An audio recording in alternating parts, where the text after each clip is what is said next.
Le thème de ce matin, c'est « Le pardon est une puissance qui libère ». Et ce message qui est puissant, ce message qui est à l'origine même de notre présence dans ces lieux, est un message qui va encore transformer des vies.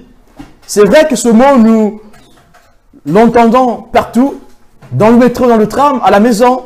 On dit pardon, pardon, pardon.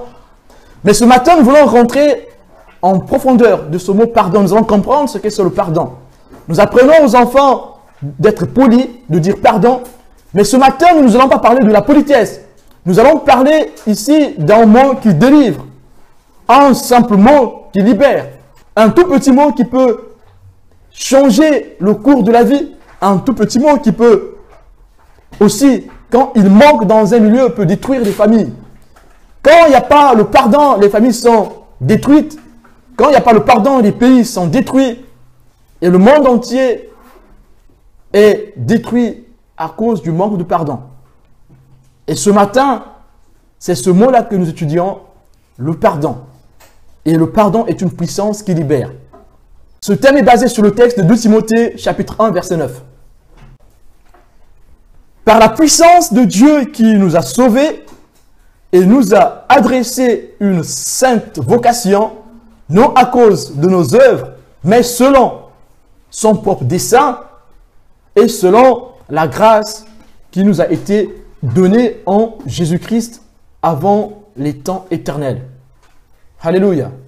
Cette grâce qui nous est donnée par Jésus-Christ a déclenché la puissance du Dieu très haut dans notre vie. Cette grâce que Dieu accorde à l'humanité par son Fils Jésus-Christ déclenche la puissance de la délivrance, la puissance de la libération de tous ceux qui sont enchaînés dans les chaînes du monde, dans les chaînes du péché. Et aujourd'hui, dans ce texte de 2 Timothée, chapitre 1, verset 9, nous voyons ici la puissance de la grâce qui est accordée à l'homme, la puissance de la grâce qui est octroyée à l'homme au travers du sacrifice du Fils de l'homme. Alléluia. Et avant d'aller loin dans les commentaires de ce texte, nous allons étudier l'origine du mot pardon. Parce que nous savons que la plus grande partie du Nouveau Testament a été écrite en grec. Nous sommes partis chercher dans les textes anciens le mot grec utilisé pour dire pardon. Et dans le texte que nous venons de lire, la grâce qui est faite, c'est le pardon qui est accordé. Et le mot utilisé pour pardon dans tous les textes que nous allons lire pendant cette étude est sarizome. Sarizome, qui est traduit généralement par rendre, remettre une dette, accorder une grâce, se livrer, donner par grâce, faire grâce, préserver une personne en péril. Et donc, quand nous demandons pardon, nous utilisons le verbe en grec sarizome. Sarizome. J'aime bien la dernière définition qui dit préserver une personne en péril. Quand nous pardonnons, quand nous demandons pardon, ou quand nous recevons le pardon, soit nous préservons quelqu'un qui est en péril, ou encore nous nous préservons nous-mêmes d'un danger. Nous commençons ici par voir la puissance du pardon au travers de cette définition étymologique. Sarizome. Pardon. Sarizome. Toutefois que tu demandes pardon, tu es en train d'utiliser le verbe sarizome. Tu donnes grâce, tu fais grâce, tu préserves une personne en péril, tu accordes une grâce, tu remets une dette, tu rends quelque chose, tu libères quelque chose. Toutefois que tu demandes pardon, tu libères. Tu effaces. Alléluia. Nous allons commencer par étudier les fonctions du pardon. Le pardon a des fonctions. Le pardon est centré sur l'amour de Dieu. C'est grâce à son amour et sa miséricorde que le Seigneur, Dieu, nous a rachetés en donnant son Fils unique, Jésus-Christ. On peut le lire dans Jean 3, verset 16. Et ce sacrifice est l'acte ultime de pardon que Dieu n'a jamais accordé. C'est le dernier acte que Dieu pose, l'acte ultime du salut. Il fallait que Dieu accepte l'humiliation. Cet acte d'amour que Dieu présente en se mettant dans cette enveloppe qui est fatale, qui est faible, qui est faillible. Dieu s'est fait petit pour nous, lui qui englobe l'univers. S'est fait petit pour rentrer dans cette enveloppe que nous représentons, ce corps, cette tente. Et c'est par la puissance de l'amour que le Dieu Tout-Puissant a opéré ce miracle. Oui, le pardon est un miracle. L'amour que Dieu manifeste pour se faire petit est un miracle. C'est cet amour qui nous conduit au pardon. Nous sommes libres ce matin grâce à la puissance du pardon. Comme nous l'avons lu, je relis le texte, par la puissance de Dieu qui nous a sauvés. Et nous a adressé une sainte vocation, non à cause de nos œuvres, mais selon son propre dessein. Et selon la grâce qui nous a été donnée en Jésus-Christ, selon le pardon qui nous a été accordé en Jésus-Christ, selon le péché qui nous a été remis en Jésus-Christ avant les temps éternels. Alléluia. Que cette parole, la parole de Dieu qui est vivante et efficace, plus tranchante que toute épée à deux tranchants, pénétrante jusqu'à séparer âme et esprit, jointure et moelle, vienne encore juger les sentiments et les pensées de nos cœurs. Afin que là où nous ne savons pas pardonner, que nous puissions apprendre à pardonner. Afin que là où nous avons oublié de demander pardon, afin que nous puissions demander pardon.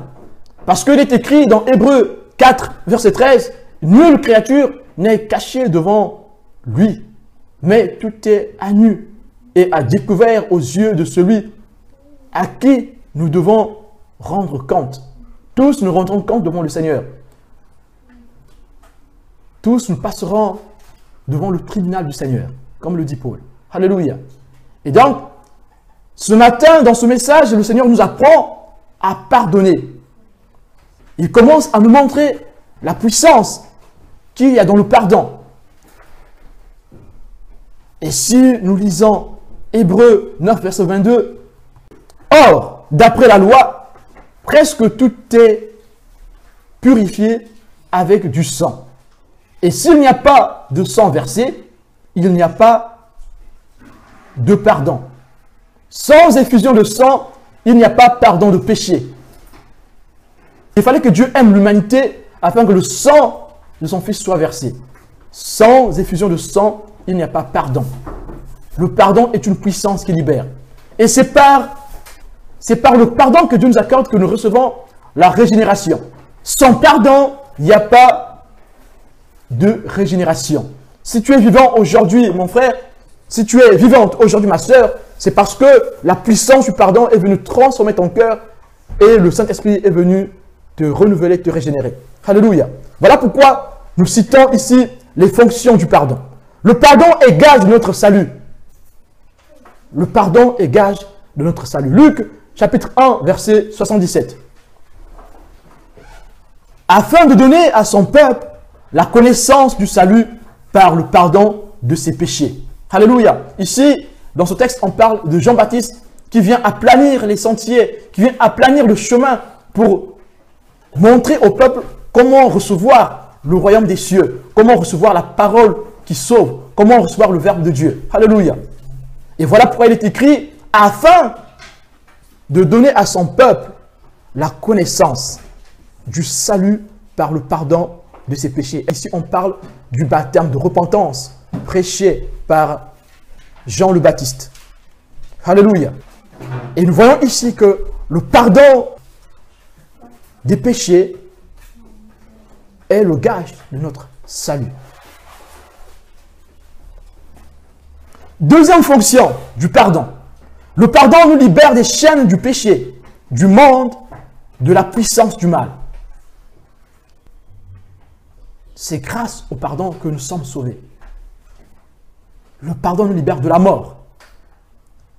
Dieu a tant aimé le monde qu'il a envoyé son Fils unique afin que quiconque croit en lui ne périsse point, mais qu'il ait la vie éternelle. Les chaînes du péché nous entraînent à la mort éternelle.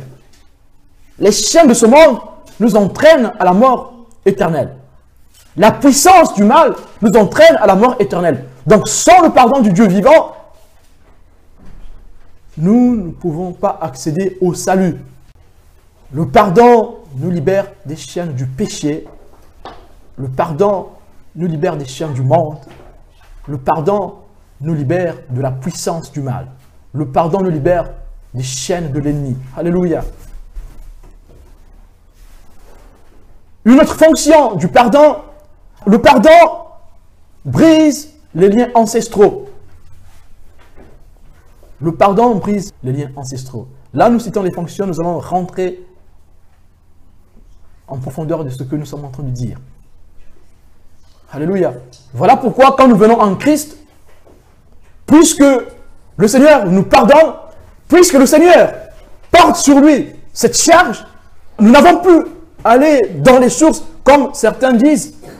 Il y a des enseignements qui circulent partout, qui disent que pour briser les liens ancestraux, il faut aller chercher au fin fond de nos origines, afin que ces liens soient brisés. Faux, archi faux. Si le Fils libère, vous êtes réellement libre. Si le Fils pardonne, vous êtes réellement pardonné. Et donc, si nos ancêtres ont pu commettre des insanités, des abominations, quand nous sommes en Christ, quand la puissance du pardon nous est accordée, quand la puissance du pardon agit en nous, ces liens n'auront plus d'effet parce que Christ les a portés. Christ a pris sur lui toutes ses charges. Et donc, ces liens ne peuvent plus avoir d'influence dans nos vies. Quand le Fils libère, vous êtes réellement libre. Quand le Fils affranchit, vous êtes réellement affranchi. La puissance du pardon. Alléluia. Le pardon brise les liens ancestraux.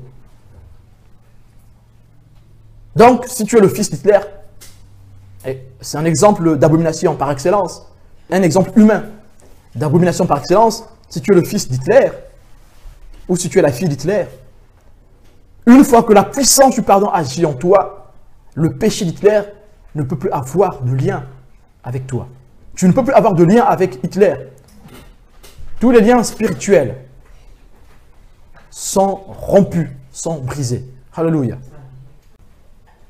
Le pardon nous apporte la guérison de l'âme, voire même du corps. Le pardon accorde cette puissance de libération de l'âme. Alléluia. Nous allons revenir sur ces points. Le pardon est l'âme de la foi vitale et vivifiante. Oui, une vraie foi est assise sur le pardon. Une vraie foi, c'est exprimer le pardon. Voilà pourquoi le pardon ici est l'âme de la foi. Si tu as la foi et que tu ne sais pas pardonner, c'est qu'il y a quelque chose. Sa foi n'est pas saine. Une foi saine, c'est pardonner. Une foi saine ne garde pas rancune. Alléluia. Même si tu as été lynché, insulté, je ne sais pas comment, le pardon veut que ton cœur, la foi veut que tu aies ce cœur qui pardonne. Alléluia. Le pardon donne le bonheur. Le pardon est une puissance qui nous fait rentrer dans le bonheur de vivre avec le Seigneur. Si j'ai un cœur qui pardonne, je saurai profiter des joies du Seigneur. Alléluia. Le pardon accorde la joie. Le pardon accorde le bonheur. Si tu ne sais pas pardonner, tu te prives des joies du Seigneur. Alléluia. Si tu ne sais pas pardonner, tu te prives du bonheur dans le Seigneur, que nous avons dans le Seigneur. On peut lire Psaume 32, verset 1. Et David savait le dire. L'homme selon le cœur de Dieu. Pourquoi David est appelé l'homme selon le cœur de Dieu? Parce que David a compris ce que c'est ses fonctions dans la vie du croyant. Psaume 32, verset 1. Heureux celui à qui la transgression est remise, à qui le péché est pardonné. Et David sait que quand on est pardonné, on vit un bonheur. Alléluia. Le bonheur est partagé pour celui qui est pardonné, mais aussi pour celui qui pardonne. Revenons à l'origine du péché. Nous avons dit que c'est par la puissance du pardon que le monde est sauvé. C'est par la puissance du pardon qui est régie dans l'amour de Dieu que nous sommes pardonnés aujourd'hui, que nous sommes vivants, que notre passé a été effacé. Notre passé est passé.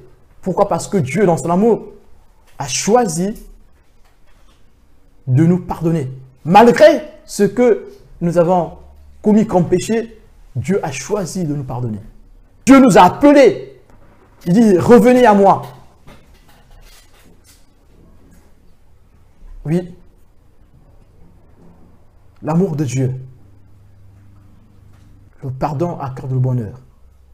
Romains 4, verset 7. Heureux ceux dont les iniquités sont pardonnées et dont les péchés sont couverts. Heureux ceux dont les iniquités sont pardonnées et dont les péchés sont couverts. Quand on est pardonné, nous sommes heureux. Quand Dieu nous pardonne, Dieu est heureux. Il est écrit, les anges dans les cieux sont dans la joie quand un pécheur se repent de ses péchés. Un pécheur qui se repent reçoit le pardon du Seigneur. C'est ce qui fait qu'il ait la joie dans le ciel. Le pardon est une puissance qui libère. Le pardon nous libère du péché. Alléluia.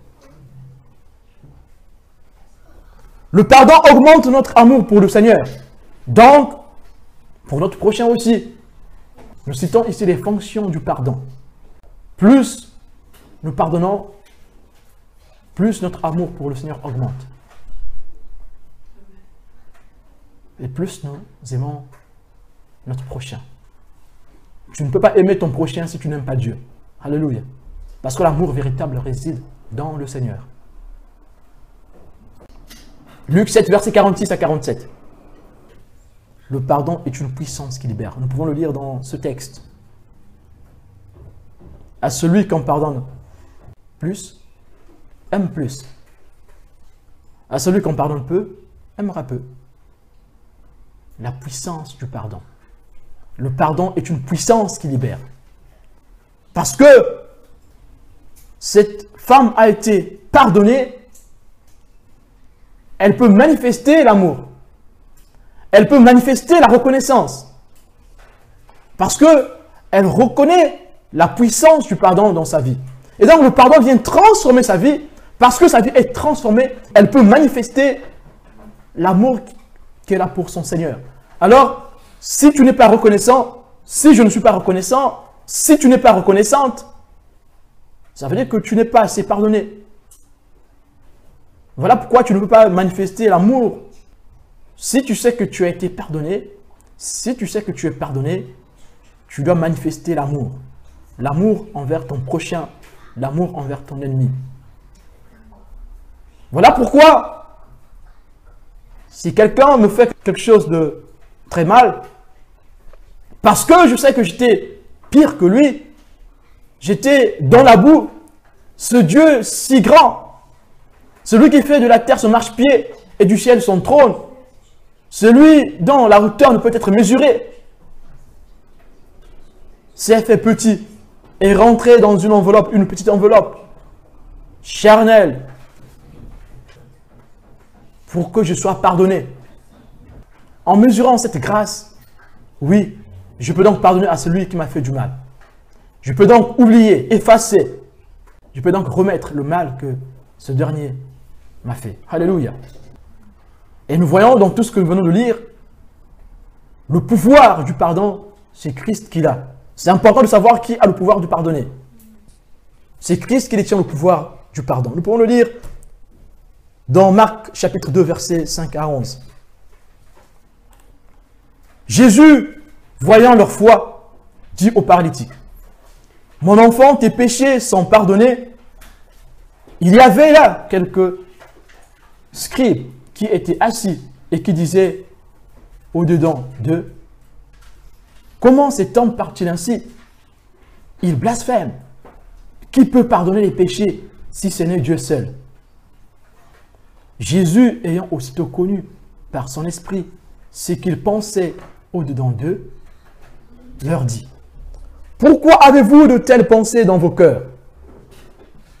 Quel est le plus aisé de dire au paralytique, tes péchés sont pardonnés, ou de dire, lève-toi, prends ton lit et marche. Or, afin que vous sachiez que le Fils de l'homme a sur la terre le pouvoir de pardonner les péchés, je te l'ordonne, dit-il au paralytique, lève-toi, prends ton lit et va dans ta maison. Lève-toi, prends ton lit et marche. La puissance du pardon. Et ici, nous voyons comment Christ utilise les mots. Il dit, tes péchés te sont pardonnés. Lève-toi et rentre dans ta maison. Et va dans ta maison. On voit que les deux mots qui sont utilisés, le pardon et la guérison, ont un lien. Voilà pourquoi, en revenant sur les fonctions, nous avons dit, le pardon est une puissance qui libère. Parce que ce dernier est pardonné, parce que son âme est guérie, Christ guérit aussi son corps. Parce que dans le pardon, la fonction la plus importante, c'est la guérison de l'âme. Alléluia. Ici, nous voyons que ces deux fonctions sont vérifiées. Le pardon libère l'âme, le pardon libère le corps. Et cet homme a été libéré de cet esprit de paralytique. Alléluia. Tes péchés te sont pardonnés. Alors, peut-être que cette personne est tombée malade, peut-être que cette personne est paralytique à cause d'un péché qu'il a pu commettre, ou peut-être à cause d'un péché que ses parents ont pu commettre, mais parce que cette personne a été libérée par la puissance du pardon, oui, cette personne peut marcher, peut recevoir la guérison. Les liens ont été brisés. Les liens du péché ont été brisés par le pardon. Donc, quand le Fils libère, vous êtes réellement libre. Ne nous posons plus la question, est-ce que j'ai des liens? Si tu es réellement né de nouveau, si vraiment la puissance du pardon, la puissance de la régénération a agi en toi, tu es réellement libre. Tu n'as plus de lien. Alléluia.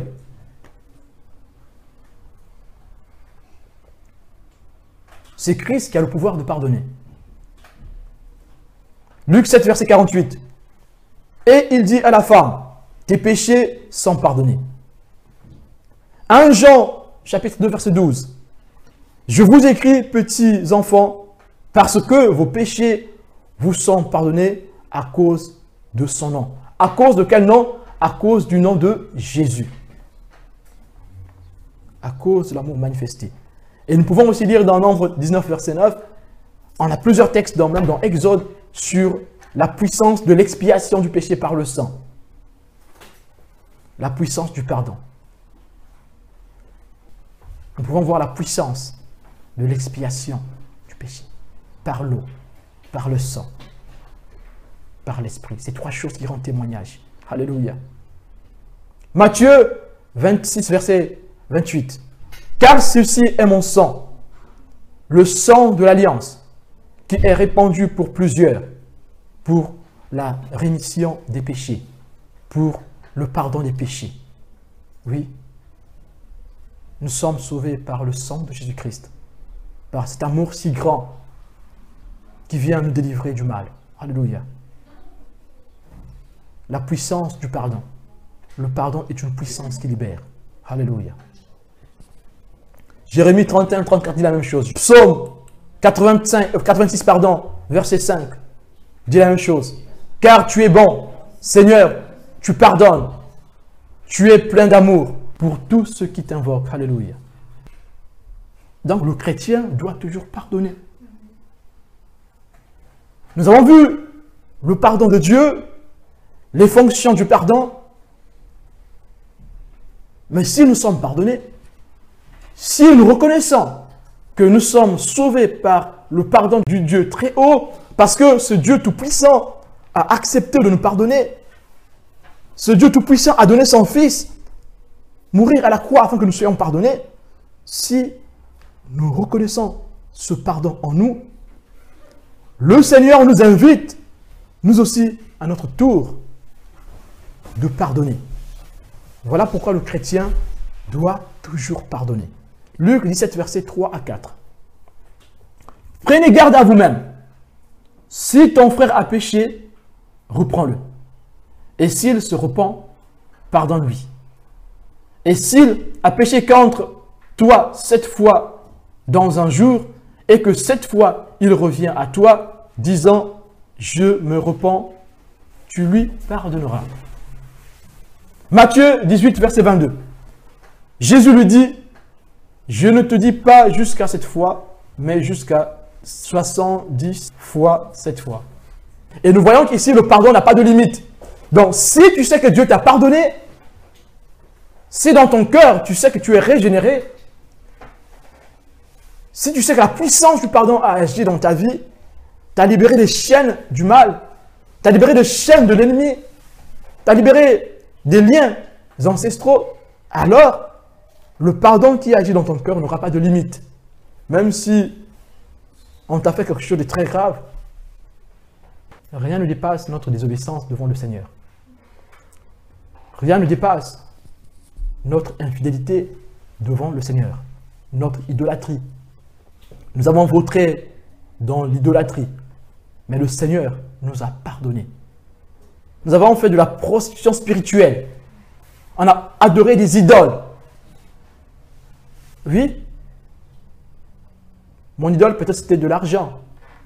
Mon idole, peut-être c'était la conquête de la réussite, des biens de ce monde. Ou peut-être c'était mes vêtements que j'adorais. Ou mes enfants que j'adorais plus que Dieu. Ou mon mari que j'adorais plus que Dieu. Ou mon épouse que j'adorais plus que Dieu. Ça, le Seigneur appelle ça l'infidélité. On a été infidèle. On a aimé les plaisirs de ce monde plus que le Seigneur. On a été infidèle. Mais le Seigneur, dans son amour, parfois on a été meurtrier. Hein. Il y en a qui ont tué, il y en a qui ont fait des choses atroces, horribles. Mais le Seigneur, dans son amour, les a rachetés, les a aimés, les a pardonnés. Alors si je sais que cet amour a été aussi grand en moi, je dois l'exprimer en retour. Et donc, le pardon n'a pas de limite. Si j'ai été pardonné, je dois aussi pardonner d'une manière illimitée. Je ne pardonne pas par rapport à un degré. Non, non, ce que tu m'as fait là, franchement, c'est trop... Non, je ne peux pas te pardonner, c'est pas possible. Bon, écoute, je vais te pardonner, mais je n'oublie pas. Parce que franchement, ce que tu m'as fait là, franchement, c'est... Non, c'est pas possible, ça. C'est pas le pardon. On va revenir sur ce point-là. Le pardon est une force de brisement dans lequel le Seigneur veut nous emmener dans notre marche vers le ciel. Oui. Pardonner, c'est savoir aimer. Pardonner, c'est en fait, c'est un acte d'amour, pardonner. Pardonner, c'est un acte d'amour. Alléluia. Si tu sais pardonner, donc tu as l'amour en toi. Et pour pardonner, il faut être régénéré. Oui. Cette attitude est fondamentale dans la reconnaissance d'une vie réellement transformée. Quand tu es réellement transformé, tu seras pardonné. Pardonner, c'est passer outre. Pardonner, c'est passer outre. C'est un pont. Le pardon, c'est un pont. Voilà, il y a rive droite, rive gauche. Il y a un pont, il y a rive droite et rive gauche. Dans le pardon, c'est ce pont-là. Quand tu n'as pas pardonné, tu es sur la rive gauche. Et quand tu pardonnes, tu vas à la rive droite. Tu changes de côté. Pardonner, c'est un pont. Et par ce mot, on reconnaît un cœur qui est transformé. Un cœur qui est transformé ne retient rien. Un cœur qui est transformé laisse tout. Allez. On t'a insulté, tu ignores. Ignorer pas dans le sens du mépris, mais ignorer dans le sens oublier, c'est dans le sens d'oublier, de ne pas prendre sur toi. Christ a déjà pris cette charge pour toi. Pourquoi veux-tu encore porter ce fardeau de rancœur? Si tu es renouvelé dans ton âme, Tu sais pardonner. Tu sais accepter le présent. Le pardon, c'est quelque chose de très, très difficile. Oui, le pardon, c'est quelque chose de très, très difficile. Dans la chair, il est difficile de s'humilier. Mais puisque nous sommes régénérés, nous pouvons nous humilier. Même si je ne suis pas fautif, c'est lui qui m'a offensé. Attends, j'étais tranquille, c'est lui qui veut me provoquer. J'ai juste réagi. J'attends qu'il vienne me demander pardon. Mais en fait, tu n'es pas en train de manifester un cœur transformé. Un cœur transformé va vers l'autre personne et demander pardon. Parce que pardonner, c'est ne pas résister. Ça, c'est une autre définition du pardon. Pardonner, c'est ne pas résister. Mais en fait, quand il y a eu conflit, c'est que tu as résisté. Sans résistance, il n'y aura pas de conflit. Tu m'insultes, et je ne réponds pas, il n'y aura pas de conflit. Conflit, quand les deux parties s'opposent, il y a conflit. Mais s'il n'y a qu'une seule partie qui s'oppose et que l'autre présente l'amour, franchement, je n'imagine pas que ce conflit ira très très loin. Il y a conflit quand il y a eu opposition, quand il y a eu résistance des deux côtés. Donc s'il y a eu résistance, donc même si ce n'est pas toi qui es à l'origine, même si tu n'as rien dit de grave, tu dois demander pardon. C'est à ça que nous sommes appelés. On montre que nous sommes dans le Seigneur, nous montrons que nous avons un cœur régénéré. Celui qui est pardonné doit pardonner plus. Alléluia. À celui qu'on donne plus, on demande plus. Le Seigneur, en te pardonnant, il a tout donné. Et toi, tu dois donner pour les autres aussi. Celui qui s'abaisse en pardonnant est plus grand que celui qui reçoit le pardon. Pourquoi le Seigneur Jésus-Christ a été élevé à la droite du Père?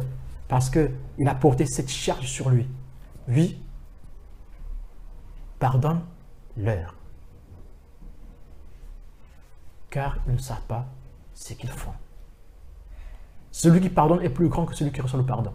Donc si j'ai cette aptitude, cette capacité de pardonner, donc je suis plus grand que toi. Pas plus grand sur la terre, plus grand au ciel. Le plus petit parmi vous sera plus grand dans le ciel. Voilà pourquoi celui qui pardonne, celui qui vient s'humilier, ils se sentent petits. Hein. Demander pardon, c'est se sentir petit. Mais or, dans ce monde, la nature humaine ne veut pas devenir petit. Même un enfant, tu dois présenter des excuses. Mais il te résiste. Et parfois, en demandant des excuses, il regarde juste à côté. Pardon. Parce qu'il sait que c'est quelque chose de très très difficile à dire. Un enfant ne sait pas demander pardon. Il trouve que, mais attends, je ne vais pas m'humilier devant. Ah oui, pardonner, c'est quelque chose de très très dur. Demander pardon, c'est un petit mot. Mais c'est un petit mot qui peut sauver un couple. Un couple qui est au bord de faillite. Hein, si je me permets d'utiliser le mot faillite. Non, faillite, c'est plus dur. Parce qu'on voit l'économie aujourd'hui, quand on dit que la France est en faillite ou la Grèce est en faillite, c'est que c'est compliqué. C'est plus compliqué la rupture. Et oui, le petit mot pardon peut réunir toute une famille, peut sauver toute une vie. Voilà pourquoi nous avons dit dès le départ que le pardon est une puissance qui libère. Le pardon nous délivre de la mort. Le pardon est gage du salut. Non seulement le salut de nos âmes, mais aussi même le salut de notre corps. Le pardon apporte la guérison de l'âme, mais peut aussi apporter la guérison du corps. Voilà pourquoi, si tu veux être touché par le Seigneur, si tu veux que ta vie soit transformée, va à la quête du pardon. Rentre en toi. Cherche dans ta vie qui tu n'as pas pu pardonner. Cherche dans ta vie qui t'a fait du mal. Ou à qui tu as fait du mal. Parce que le pardon marque dans les deux sens. Soit tu as fait du mal, tu dois demander pardon, ou on t'a fait du mal, tu dois demander pardon. Et la Bible dit que recherchez la paix. Si cela ne dépend que de vous, nous devons rechercher la paix. Si la paix entre moi et mon frère, entre moi et ma soeur, entre moi et mon épouse, entre moi et mon père, moi et mon cousin, moi et mes collègues au travail, ne dépend que de moi, je dois m'efforcer, aller vers ce dernier, me réconcilier, m'humilier. Le pardon n'est pas de ce monde. Le pardon, ce n'est pas un mot qui est dans le vocabulaire des gens de ce monde. Oui, sauf pour la politesse. Pardon. Ça, c'est facile à dire. Pardon. Pardon. Oui, oui. Ça, c'est dans la politesse. Mais le vrai pardon, dans le sens du pardon, de remettre, n'est pas de ce monde. Ce vocabulaire est un vocabulaire qui vient du ciel. Pardon. Pardonner, c'est accepter de souffrir. Pardonner, c'est porter la croix. Apprendre à pardonner, c'est apprendre à porter notre croix. C'est apprendre à aimer notre prochain. Le pardon est une puissance qui libère. Alléluia. Et donc, celui qui pardonne est plus grand que celui qui reçoit le pardon. Même si ce n'est pas toi qui es fautif, puisque tu as résisté, il faut remettre cette résistance. Je remets. On ne pardonne pas dans le fair play, on pardonne dans l'amour. Le pardon, ce n'est pas un fair play. Fair play, c'est les gens du monde qui font le fair play. Le pardon, c'est l'amour qui fait que nous puissions dépasser ce que nous sommes, dépasser notre orgueil. Celui qui s'est pardonné a dépassé l'étape de l'orgueil. Voilà pourquoi pardonner, c'est un brisement. Et le Seigneur veut qu'une vie qui est transformée puisse vivre ce brisement. Tu es un leader et que les brebis t'ont fait du tort. Tu le sais bien que toi, tu n'es pour rien du tout. Ce sont eux qui sont coupables, mais tu dois aller vers eux. Tu dois t'humilier. Je vous demande pardon pour tout ce qui s'est passé, que le Seigneur nous répare tous, répare nos cœurs. Ah, là tu penses que tu es vraiment le leader, parce que le leader c'est celui qui est au-dessus. Le plus petit parmi vous sera le plus grand au ciel. Celui qui sert les autres, c'est celui-là qui est le plus grand au ciel. Et donc le leader c'est celui-là qui va vers les autres s'humilier, même quand il sait que ce n'est pas de sa faute. Il ne va pas là-bas pour le faire play, pour montrer que finalement c'est lui le pasteur, non. Il va vers les autres pour leur montrer, pour leur enseigner l'amour de Dieu. Voilà pourquoi Christ pouvait laver les pieds de ses disciples. Alléluia.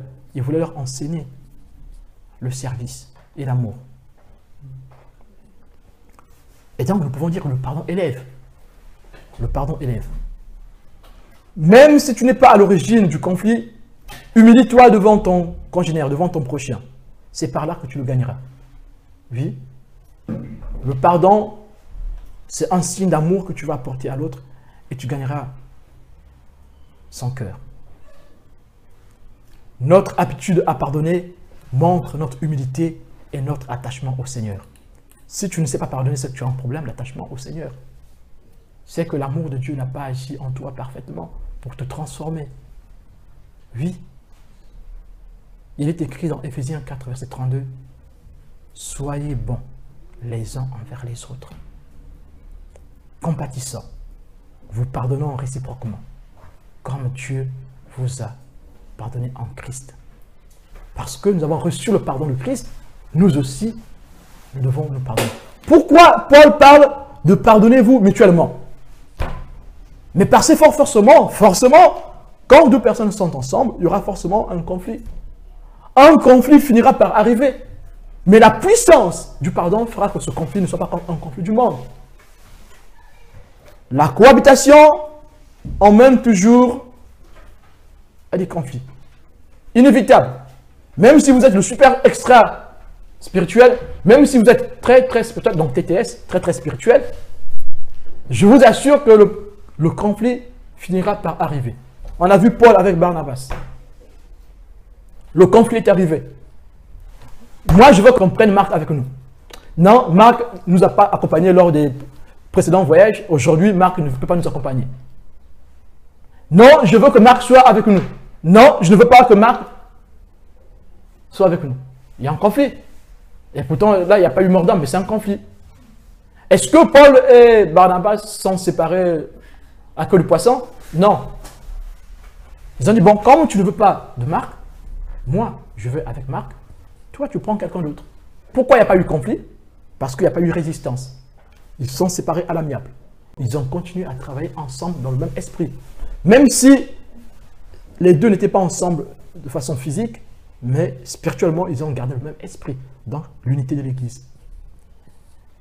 La puissance du pardon agit dans l'unité de l'Église. De même que la puissance du pardon agit dans l'unité de l'Église, de même, la puissance du pardon agit dans l'unité d'un couple, dans l'unité d'une famille, dans l'unité de l'amitié. Ce verset ici nous montre encore qu'il y aura toujours des conflits, quel que soit notre état spirituel, TTS ou pas, il y aura un conflit. Et la capacité qui fera voir la différence entre ceux qui sont sauvés et ceux qui sont encore dans le ténèbre, c'est la capacité de pardonner. Celui qui est sauvé a la capacité de pardonner. Oui, celui qui est sauvé a un cœur transformé Et ce cœur est capable de pardonner. C'est là qu'on reconnaît qu'on est vraiment enfant de Dieu. Oui, oui, quand j'y a rien, tu dis, ben moi je suis enfant de Dieu, je jeûne tous les jours. Alléluia, j'invoque la puissance du Saint-Esprit. Alléluia, Dieu est tout puissant, j'ai des dons spirituels. Mais le Seigneur t'attend au tournant. Quand il s'agira de pardonner, quand on te fera quelque chose, c'est là que le Seigneur saura que tu l'aimes. C'est là aussi que tes dons seront testés. Hein. Oui, je parle en langue, j'ai la puissance du Saint-Esprit. Gloire à Dieu, alléluia. Maintenant, il faut me t'en pardonner. Il faut porter sur toi. Il faut remettre le péché de l'autre. Il faut l'effacer. Ah non, ça aussi, non, franchement, ça, je ne peux pas pardonner. En tout cas, je ne suis pas Jésus-Christ, moi. Je suis qu'un simple pécheur. Mais c'est vrai, hein, c'est ce qu'on dit. Hein. Je ne suis qu'un simple pécheur. En tout cas, non, j'ai trop souffert. J'ai tellement souffert que je ne pourrais pas oublier. Je le pardonne. S'il veut que je le donnerai. S'il veut quelque chose, je le donnerai. Mais non, oubliez ce qu'il m'a fait là, non. Ah oui, quand je le vois, je me rappelle toujours de ça. Et pourtant, je l'ai pardonné quand même. Ton pardon, ça en faut pardon. Franchement, tu n'as pas pardonné. Si tu as réellement pardonné, je t'assure que tu ne vas plus te souvenir du péché. On va revenir sur ce point-là. Et comment pardonner? Pour pardonner, il faut oublier. Pardonner, c'est oublier, c'est effacer, c'est de ne plus se souvenir. Je te pardonne, mais je n'oublie pas. Ouais. Non, pas ce que tu m'as fait. Hein. Non, franchement, cette phrase n'implique pas le vrai pardon. Le vrai pardon oublie, efface. Nous avons un exemple, le pardon qui nous est accordé par le Christ. Notre péché, une fois pardonné, est effacé. Il est écrit quelque part dans les Écritures que notre péché, quand il nous pardonne, le Seigneur, c'est dans les psaumes. Hein. Le péché est enfoui au fin fond de la mer et il prend un caillou énorme, il pose dessus. Ah, je ne pense pas que ce péché va revenir à la surface. Ça veut dire que totalement effacé. Tu m'as fait quelque chose, j'efface. Ou je t'ai fait quelque chose, je viens demander pardon et j'ignore et j'efface ce souvenir. Le vrai pardon efface la culpabilité. Si tu m'as réellement pardonné, je t'ai fait du tort. Si tu m'as réellement pardonné, la puissance du pardon fera que je n'ai plus ce souvenir. Quand on fait le mal, on est hanté par le mal. Que tu sois enfant de Dieu, que tu sois chrétien ou pas, que tu sois disciple de Christ ou pas, la conscience que Dieu nous a donnée, on ne peut pas s'échapper de ça. On est jugé d'avance par notre conscience. Avant le jugement final, on est déjà jugé. Et tout ce que tu as fait te poursuit. Mais quand le pardon que tu as demandé est sincère et véritable, alors tu n'auras plus la culpabilité. Il y en a qui ont fait dans les guerres civiles, ça s'est beaucoup passé en Afrique, qui ont tué des gens dans le feu de la guerre, qui ont pillé les autres, mais qui sont venus dans le Seigneur. Quand leur pardon a été sincère, ce souvenir s'efface. Plus jamais ils auront des sueurs froides sur leur passé. Parce que Christ a tout pris sur lui. Et donc les meurtres qu'ils ont commis dans ces moments d'ignorance sont effacés. Ils sont devenus une nouvelle créature. Les choses anciennes sont passées. Voici toutes choses sont devenues nouvelles. Et ces gens-là ne pourront plus faire des cauchemars, avoir des sueurs froides au milieu de la nuit. Ils seront plus dépressifs. Parce que cette charge, maintenant, c'est Christ qui la porte. Le pardon est une puissance qui libère. Pardonner, c'est ne plus se souvenir. Si tu me pardonnes, oublie ce que je t'ai fait. Et si j'agis dans le vrai pardon, moi qui viens demander pardon, ce souvenir sera effacé. Et celui qui reçoit le pardon, ce souvenir sera effacé par la puissance du Dieu très haut. Jérémie 31, verset 34.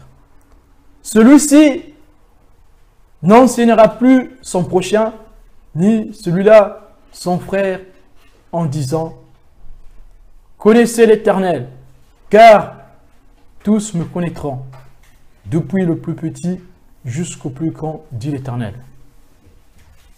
Car je pardonnerai leur iniquité et je ne me souviendrai plus de leurs péchés. Je ne me souviendrai plus de leurs péchés. » Si tu te souviens du péché de ton prochain, c'est que tu ne sais pas pardonner. Oui. Comment pardonner? Il faut oublier, il faut effacer, ne plus se souvenir. Si tu sais pardonner, tu sauras que tu sais pardonner quand tu ne vas plus te souvenir du péché de ton prochain. Quand nous allons devant le Seigneur, quand nous nous confessons, le Seigneur ne se souvient plus de notre péché, il efface. Voilà pourquoi le Seigneur pouvait appeler Israël et Juda des vierges. Et pourtant, le Seigneur, au départ, dit, mais Juda est une prostituée. Elle est allée adorer les dieux étrangers. Israël est une prostituée. Elle est allée adorer les dieux de Baal, le dieu Dagon, Astarté, Zeus, Hercule, Ando. Elle a adoré tous ces dieux. Mais après, quand Dieu pardonne Israël, dans son amour, Dieu supplie Israël de revenir à lui. Non, c'est incroyable, l'amour de Dieu. L'amour réside dans le pardon. Si tu sais pardonner, c'est que tu as l'amour de Dieu en toi. Si tu ne sais pas pardonner, c'est que tu n'as pas l'amour de Dieu en toi. Va au pied de la croix. Demande au Seigneur Jésus de te donner l'amour. C'est très dangereux de refuser le pardon à l'autre. Le refus du pardon donne de l'avantage à Satan sur nous. Plus tu refuses de pardonner ton prochain, plus tu donnes l'accès à Satan dans ta vie.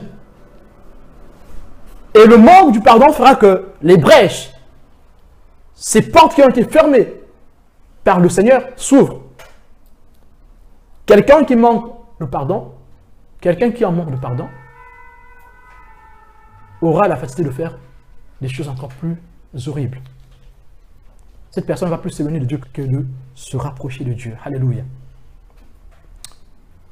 Luc 17, verset 3. Prenez garde à vous-même. Si ton frère a péché, reprends-le. Et s'il se repent, pardonne-lui. Prenez garde à vous-même si ton frère a péché. Prenez garde à vous-même si ton frère a péché.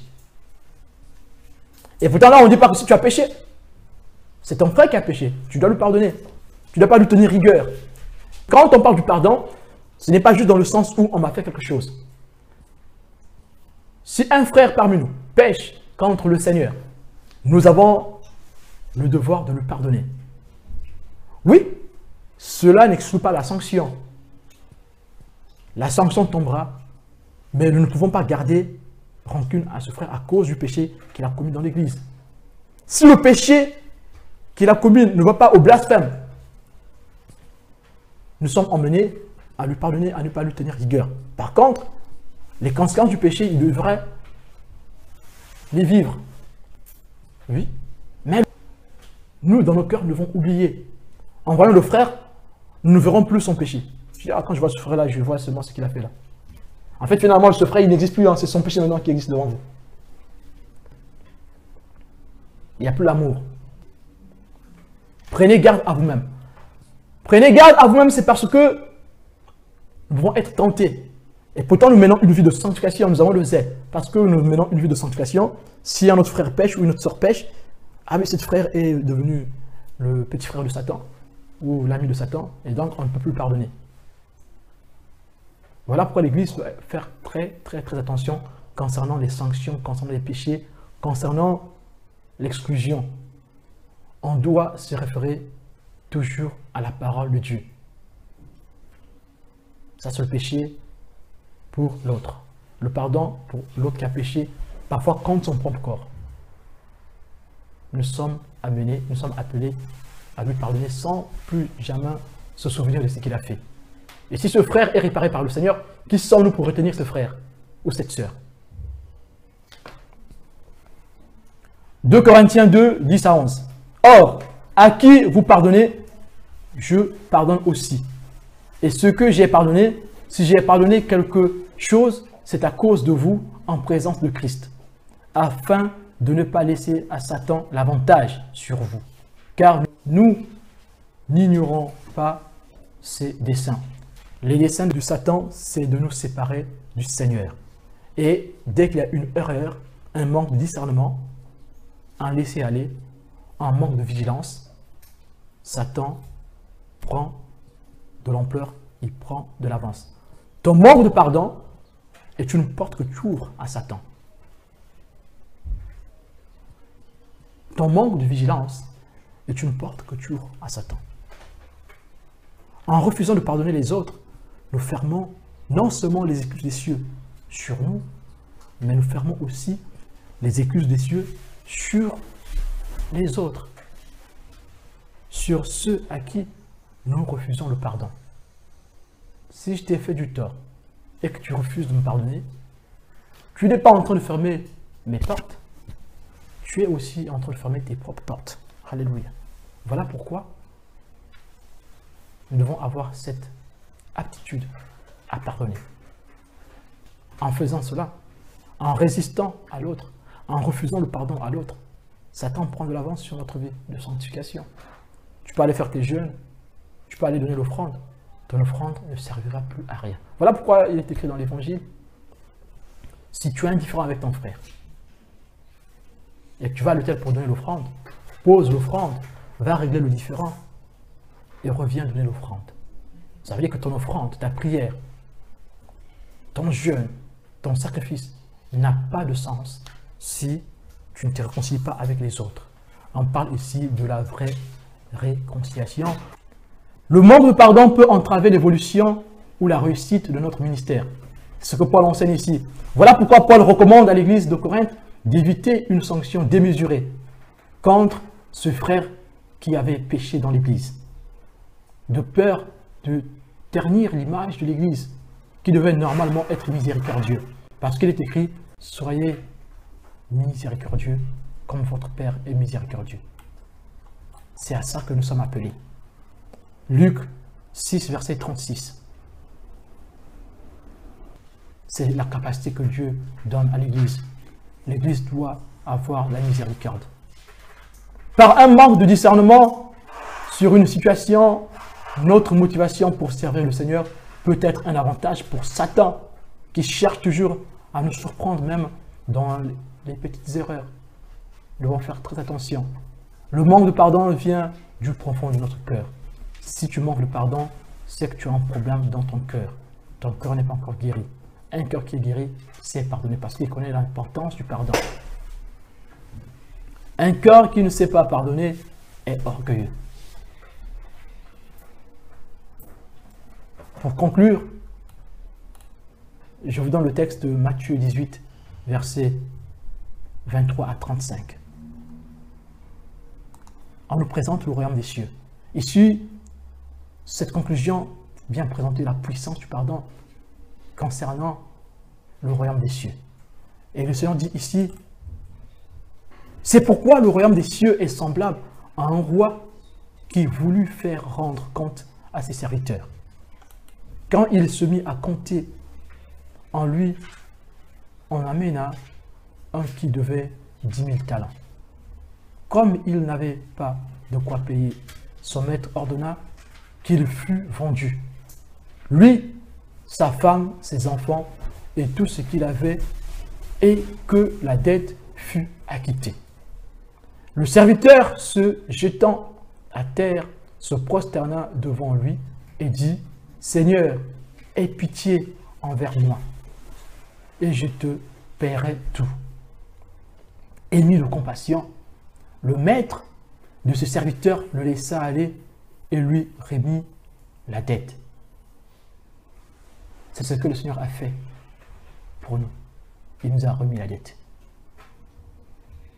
Parce que son amour nous a touché le cœur et nous nous sommes repentis et le Seigneur nous a pardonné. Mais la suite, après qu'il fut sorti, ce serviteur rencontra un de ses compagnons qui lui devait 100 deniers. Il le saisit et l'étranglait. Incroyable. Il vient d'être pardonné. Il devait être vendu, lui et toute sa famille. Mais là, lui aussi, il avait quelqu'un qui lui devait. Il est allé très loin, jusqu'à étrangler ce dernier. En disant, « Paie ce que tu me dois !» Son compagnon, se jetant à terre, le suppliait, disant, « Aie patience envers moi, et je te paierai. » Exactement la même phrase qu'il a utilisée Et à son tour, qu'est-ce qu'il fait? Mais l'autre ne voulut pas. Et il alla le jeter en prison, jusqu'à ce qu'il eût payé ce qu'il devait.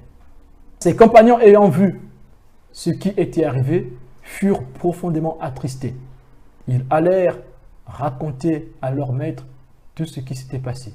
Alors le maître fit appeler ce serviteur et lui dit: « Méchant serviteur, je t'avais remis en entier ta dette parce que tu m'en avais supplié.